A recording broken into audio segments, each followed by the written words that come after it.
ڈاگئی مولانا تقریر کر رہے تھے یہاں پشتوں میں. ایک کمانڈر تھا یہاں محلے میں ریٹائر. اس کو پیشاب وغیرہ ہرے کا زور لگا. درد سے اٹھ کے جا رہا تھا. کسی نے پوچھا کہاں جا رہے ہو؟ کہا کوچنگ سینٹر میں جا رہا ہوں پشتو سیکھنے. میں نے سن لی.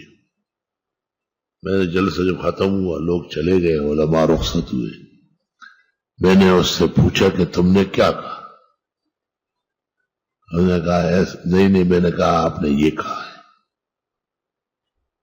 اگر یہ واقعی بخاری کا درس ہو اور یہ عالم دین مہمان محترم ہو تو مرنے سے پہلے اپنا پاخانہ کھائے گا.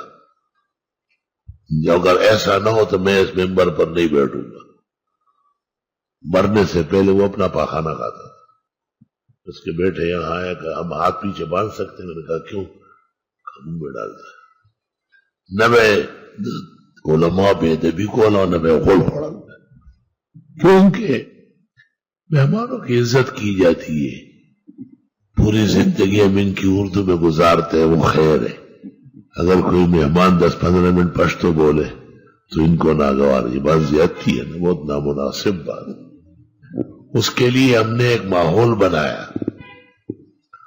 کہ عبدالرؤوف غزنوی کو کہا کہ تو فارسی میں کر. اور اس طرح کئی زبان سب طلباء موجود ہیں. آخری موقع ہے سب کا حق ادا ہو جائے. اور مولانا چونکہ اردو اور طرح بولتے ہیں ان کے بڑے علم کے شان کے لائق نہیں ہوتی.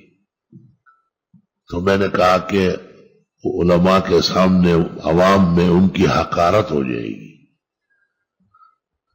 حالانکہ وہ مظہرالعلوم سہارنپور کے فاضل ہے. 3 سال وہاں رہا ہے اور بہت قابل و ذہین ذکی عالم ہے. نہ جانے کی اردو کیسے بھول گئے.